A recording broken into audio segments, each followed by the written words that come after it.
Ini adalah Tim Morozov, seorang YouTuber asal Rusia yang dikenal karena keberaniannya menjelajahi tempat-tempat terbengkalai. Selama bertahun-tahun, ia telah menelusuri bangunan kosong, pabrik tua, dan rumah sakit yang ditinggalkan, mencari sesuatu yang tak bisa dijelaskan.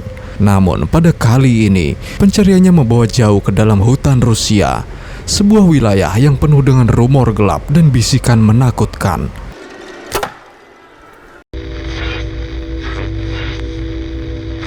19 Juli 2023, hari itu Morozov memutuskan untuk menyelidiki sebuah hutan yang oleh penduduk setempat dianggap sangat terlarang. Mereka berbisik tentang seorang pria gila yang berkeliaran di antara pepohonan, menjaga tanah itu dengan amarah yang tak terkendali. Konon, siapapun yang berani masuk akan dianggap sebagai musuh. Tanda-tanda peringatan kasar terpancang di batang pohon. Ikatan kain dan cat merah menyala, seolah darah yang menodai hutan. Pesan itu jelas, jangan masuk, ini wilayahku.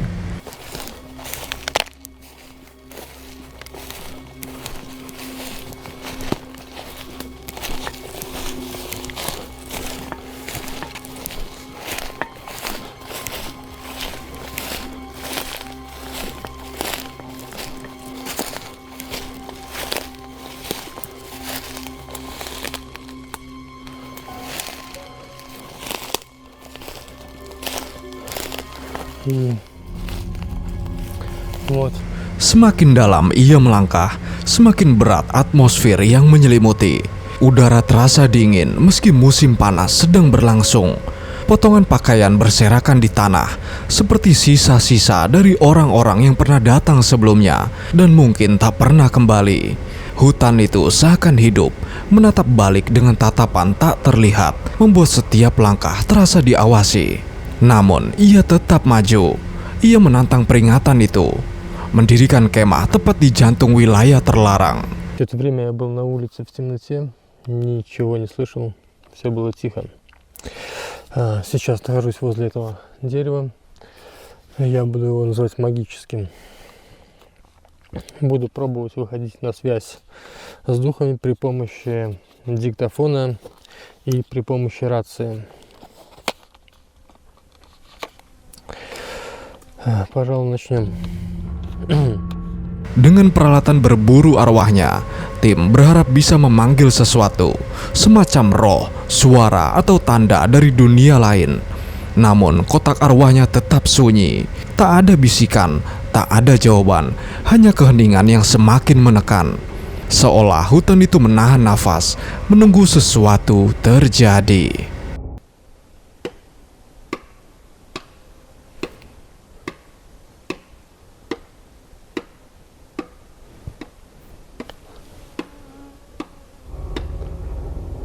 Lalu tiba-tiba keheningan itu pecah.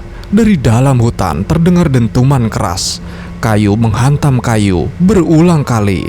Gema tajam yang bergetar menembus kegelapan. Setiap pukulan terdengar semakin dekat, seolah ada sesuatu yang ingin memperingatkan. Ya, kau tidak sendirian.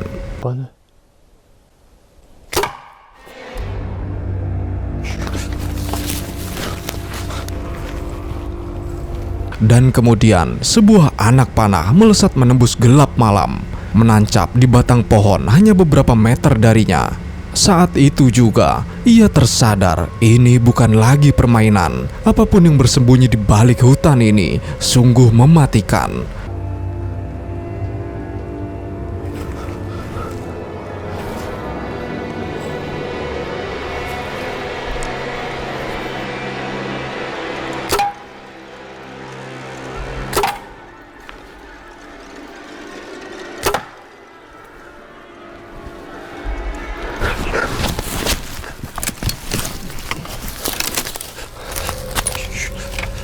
Rekaman mendadak terputus.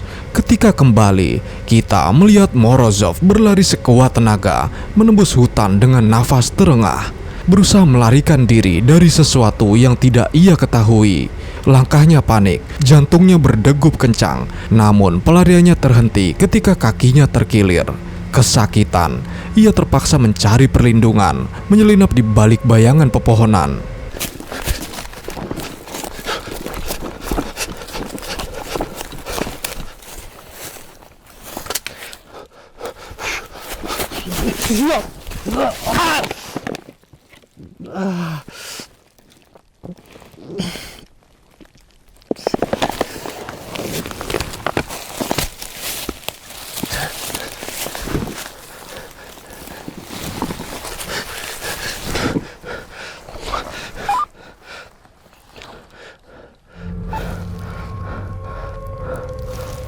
Dengan sisa tenaga, ia menahan nafas, berusaha menyatu dengan kegelapan. Suara langkah samar terdengar di kejauhan, seperti seseorang atau sesuatu sedang mencarinya. Hutan itu kini terasa seperti perangkap. Setiap bayangan bisa menyembunyikan ancaman. Akhirnya, Morozov berhasil lolos. Namun pertemuan itu meninggalkannya terguncang. Ia tak mampu berkata-kata menghadapi apa yang baru saja terjadi. Pertanyaan pun tersisa, menggantung tanpa jawaban. Apa yang sebenarnya menghuni hutan ini, dan mengapa? Apakah benar seorang pria gila yang menjaga wilayahnya? Ataukah ada sesuatu yang lebih gelap? Sesuatu yang tak bisa dijelaskan oleh logika manusia? Atau ini semua hanya settingan? Tuliskan teori kalian di bawah. Sebelum lanjut, jika kalian menyukai video-video semacam ini, jangan lupa untuk menekan tombol subscribe agar kalian tidak ketinggalan video-video membagongkan lainnya. Terima kasih. Jenna Alexis adalah seorang YouTuber yang kerap membagikan kisah petualangan di alam bebas, mulai dari menjelajah hutan, berkemah sendirian, hingga eksplorasi liar di landscape Kanada yang menawan. Kali ini, ia memutuskan untuk masuk jauh ke dalam hutan untuk sebuah perjalanan bushcraft di Crown Land, tanah publik di Kanada yang biasa digunakan untuk berkemah tanpa biaya. Perlengkapannya sudah lengkap, sleeping bag khusus musim dingin, terpal sebagai pelindung, peralatan memasak, dan teman kecilnya, boneka monyet bernama Herb, yang sudah sering menemaninya dalam perjalanan sebelumnya. Dengan van-nya, Jenna melaju di jalan berbatu, melewati kawanan sapi sambil bercanda tentang ban kecil yang belum sempat ia ganti. Hutan itu tampak ideal, ada sungai yang sebagian membeku, banyak pohon mati yang bisa dijadikan kayu bakar, dan suasana yang cukup sunyi. Namun kesunyian itu tidak sepenuhnya mutlak. Pagi harinya, ia sempat bertemu seorang pria dengan mobil SUV putih yang membuatnya merasa tidak nyaman, sehingga ia memilih pindah ke lokasi yang lebih tersembunyi. So I'm out here on Crown Land and I'm going to do a little bit of a bushcraft camp out today. I have my backpack with my sleeping kit and my cooking kit. I have my tarp and some pegs, and I have the forest all to myself. I brought my buddy Herb with me to keep me company. He's going to be keeping me company while I'm out here alone in the woods. Hari berjalan indah. Jenna menemukan lokasi perkemahan yang ideal di tepi sungai kecil. Ia mulai menunjukkan keterampilan bushcraft, mengumpulkan kayu mati yang masih berdiri karena lebih mudah dibakar. Bahkan menemukan fat wood, kayu bergetah yang sangat bagus untuk menyalakan api. Ia sempat mencium aromanya dan berkomentar betapa harum baunya. Untuk membawa kayu bakar, ia menyeberangi sungai dangkal berkali-kali karena tidak cukup kuat untuk melempar batang kayu tanpa membuatnya basah. I don't know how I didn't see that when I was walking in, but I'm going to cut this down. These standing dead trees in your camp are called widowmakers because they can squish you in the middle of the night should they fall or should a gust of wind blow them over. It is a dead tree. I'm not harming any of the living trees around here. So we're going to be taking that down for safety and for firewood.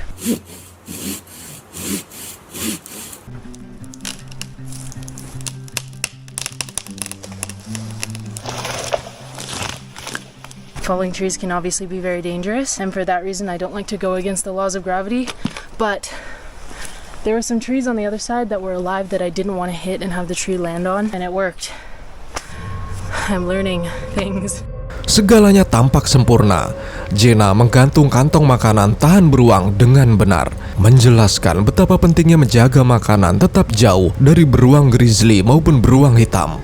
Ia membangun tempat berteduh dengan terpal hijau, paracord, dan pasak. Perkemahan itu terlihat nyaman. Terpal terbentang di antara dua pohon, alas tidur sudah siap, dan Herb, si monyet kecil, terselip di dalamnya. Namun ketenangan itu segera berubah. Sekitar pukul 4 sore, tepat setelah ia selesai mendirikan tempat berteduh, Jenna melihat sesuatu di kejauhan. Mobil SUV putih yang sama muncul kembali. Barely got everything in my bag because I didn't fold everything properly. I'm just trying to get out of here. I have half my stuff in my food bag. It's gonna be okay. He's not here right now. Like, this is where he pulled out to, and he literally took a look at me and turned around and pulled out. But I know it was the same car. It was like a white SUV with a bag over the back of his window, and he turned around and I saw that same bag. So yeah, I'm fucking out of here. Even if that guy didn't mean any harm and he was just trying to camp here, I don't like when somebody knows where I'm camping when I'm by myself. Like, I want to be hidden and unseen, and I don't want some man to know that I'm alone in the woods. Naluri bertahan hidupnya langsung aktif. Ia merobohkan tempat berteduh, memasukkan semua barang dengan tergesa-gesa, dan mulai berjalan cepat kembali ke mobil van. Just to explain what just happened there. This morning I got here pretty early, and I pulled out to the spot that I thought was going to be my spot for the night, and I was getting my backpack, getting ready to leave the car, when this white SUV pulled up and this guy walked out, and he walked up to my campsite, or where my car was parked, and he was like, "Hey, me and my girlfriend were here this morning and I left something, I'm just going to go look for it." And I was like, "Yeah, sure, whatever." But I wanted to wait inside the van until he got back out of the woods and left, so that I knew he wasn't like still out there and that he wouldn't know where I was going to hike to. So I was waiting in the car for like a while. Jenna kemudian menjelaskan, pagi itu pria dengan mobil SUV putih sempat menghampirinya, mengatakan bahwa ia dan pacarnya pernah datang dan meninggalkan sesuatu. Ia masuk ke hutan dan mencarinya. Jenna menunggu di dalam van sampai pria itu keluar, namun merasa curiga karena terlalu lama. Ia sempat mendekati mobil pria itu untuk mencatat plat nomor dan memastikan pacarnya benar-benar ada di dalam. Namun kaca mobil sangat gelap sehingga ia tidak bisa melihat siapapun. Perasaan tidak enak segera muncul. Untuk menghindari resiko, Jenna memindahkan mobil van-nya ke lokasi lain, menyembunyikan di balik pepohonan, lalu berjalan jauh dari mobil van agar tidak mudah ditemukan. Done, and then like 4 p.m. rolls around and I see that same car. I know it was the same car because when I looked at the license plate, I saw his back window was gone and he just had like a garbage bag over it. And I saw a white SUV pull up in the distance, and then I saw it like stop where I'm pretty sure he saw me, and then he turned around and left, and as he was leaving I saw that like garbage bag on the back. I was very uneasy, like, why did I see that man twice? Why did I never see his girlfriend that he mentioned? Why was he driving around a bunch of different campsites all day? I also don't like the vibe I got from him in the first place, and I just needed to get out of here. Berpikir sejenak tentang hal itu. Pertemuan pertama, pria itu mendekatinya dengan alasan mencari sesuatu yang konon ditinggalkan pacarnya yang hilang. Pertemuan kedua, ia melihat pria itu berkeliling ke berbagai lokasi perkemahan sepanjang hari. Pertemuan ketiga, pria itu muncul dekat dari perkemahan terpencilnya, melihatnya lalu pergi. Sekarang, apakah pria itu benar-benar berbahaya? Atau semua ini hanyalah rangkaian kebetulan yang tidak mengasihkan? I like being a girl. Don't get me wrong, I love being a woman, I love femininity, but there are times in life I wish I was a man so that I didn't have to feel this type of way. Pertanyaan, apakah pria itu benar-benar berbahaya atau hanya kebetulan yang tidak menyenangkan? Kita tidak akan pernah tahu. Mungkin memang ada pacar yang ia sebutkan. Mungkin ia benar-benar mencari barang yang tertinggal. Mungkin 3 kali pertemuan itu hanyalah kebetulan. Namun satu hal pasti, Jenna memilih pergi. Dan dalam dunia alam liar, lebih baik terlalu berhati-hati daripada mengabaikan firasat yang diberikan naluri kita. Tetaplah waspada dimanapun kalian berkemah. Johnny Hayes dikenal lewat channel YouTube-nya Florida Boy, tempat ia biasa membagikan konten ringan, mulai dari balapan mobil RC, berkemah santai, atau sekedar petualangan alam. Namun, perjalanan pada bulan Oktober 2021 berubah menjadi sesuatu yang menyeramkan. Apa yang dimulai sebagai perjalanan berkemah rutin bersama pacarnya, Daniel, berubah menjadi kisah yang nyaris merenggut nyawa, bahkan melibatkan pihak kepolisian. Sejak mereka tiba, suasana sudah terasa tidak biasa. Lokasi parkir yang seharusnya kosong ternyata sudah ditempati sebuah mobil truk tua. Oh, there we go. There's somebody down here already. Uh-oh. That's kind of spooky. It's spooky. What are we gonna do? Well, he's parked exactly where we need to be. Of all places. Dig. I'm gonna find. Kendaraan asing di tengah hutan, di tempat yang seharusnya sunyi, membuat mereka bertanya-tanya apakah sebaiknya mereka pulang. Namun mereka memilih melanjutkan. Petualangan, pikir Johnny, selalu punya rintangan tersendiri. Mencari jalur utama ternyata bukan hal mudah. Semak-semak menutup jalan, tanah basah membuat langkahnya berat. Dalam 20 menit pertama, mereka sudah kehilangan sebagian besar persediaan air akibat kebocoran, dan seolah itu belum cukup. Well, the straw from Dad's camelback fell out, so he lost some water. Mine is on my hiking bag, and something punctured it. So then I lost lost half of my water. And there's spiders like this. Setelah menempuh hampir 2 mil, mereka akhirnya mendekati lokasi perkemahan. Johnny menaruh kamera, bersiap mendirikan tenda. Namun saat itulah, ketenangan hutan berubah menjadi mimpi buruk. Can you hear me? We're heading back the other way.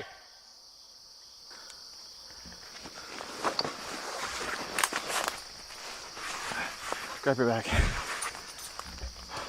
We're trying to find the trail.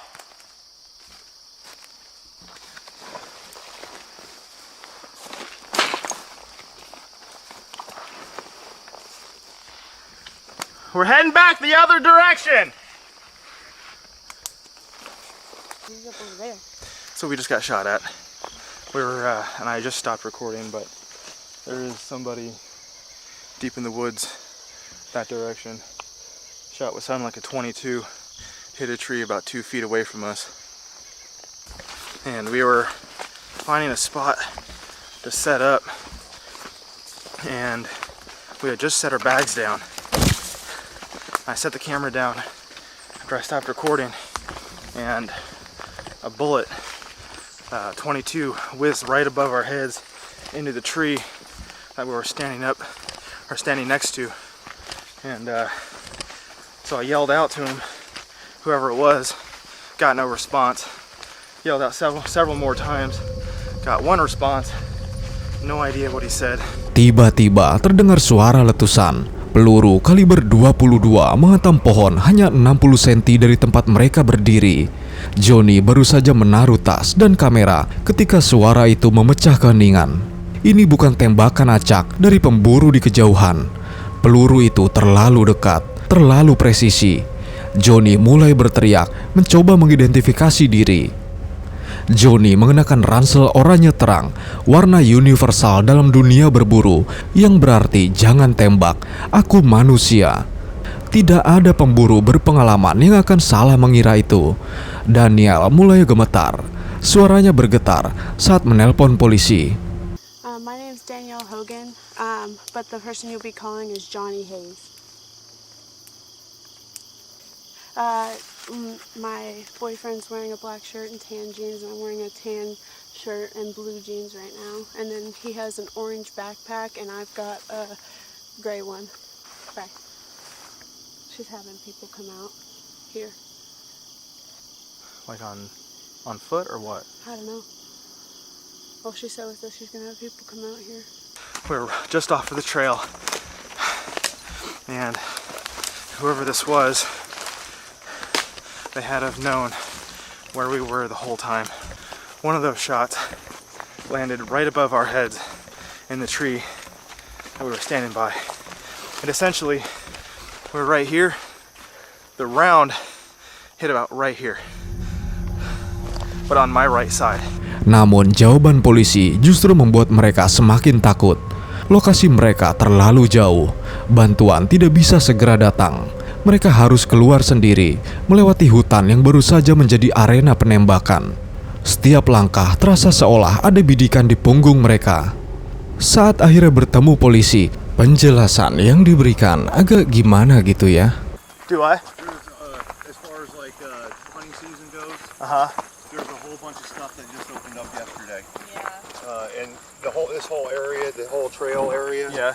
it's you can hunt on it Okay. and stuff. I grew up in Pennsylvania. our hunting season starts a lot earlier out there, and general rule of thumb is we don't really go into the woods after the 15th of September because that's when everything opens up, and you got to deal with the idiots, and you got to deal with the people from Jersey. I'll go down. I'm gonna see if I can make contact with someone. I saw a blue truck down in one of the areas I seen the down blue there. truck. Is the white pickup truck your guys?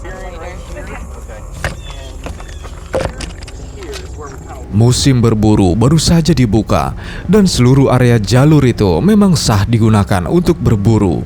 Apa yang sebenarnya terjadi di hutan itu? Apa hanya kecelakaan berburu atau ancaman yang disengaja? Johnny dan Daniel selamat, namun rasa takut itu begitu nyata. Peluru yang menembus pohon hanya beberapa senti dari kepala mereka adalah bukti betapa tipisnya garis antara hidup dan mati. Pesan akhirnya jelas, jika berencana berkemah saat musim berburu, jangan hanya mengandalkan ransel oranye, bawalah sebuah sound horeg. Karena di hutan yang sunyi, kadang bahaya datang bukan dari binatang liar, melainkan dari manusia yang tak pernah kau duga. No animal wears a bright orange backpack. Not that I know of.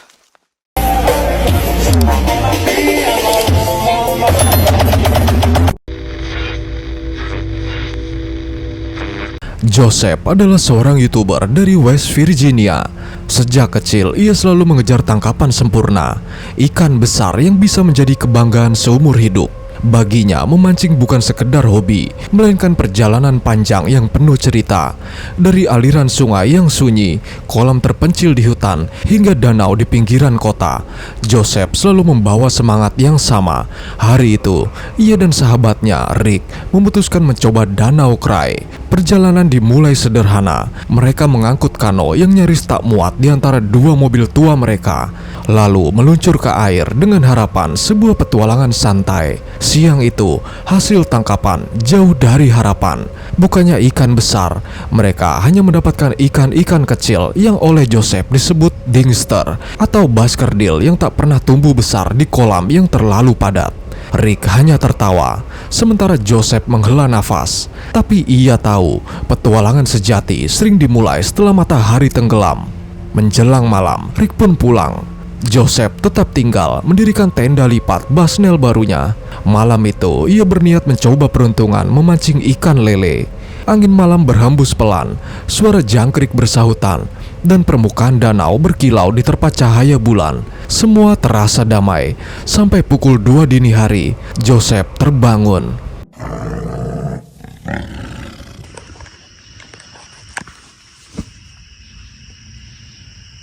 I just woke up.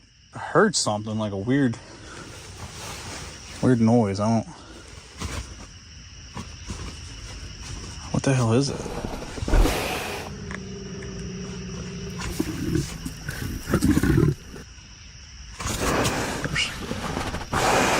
There's something else.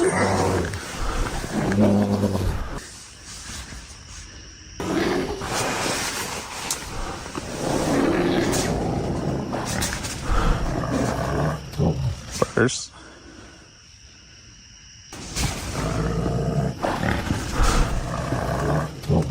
What the?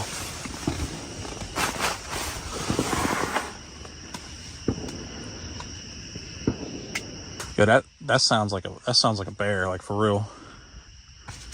Oh shit.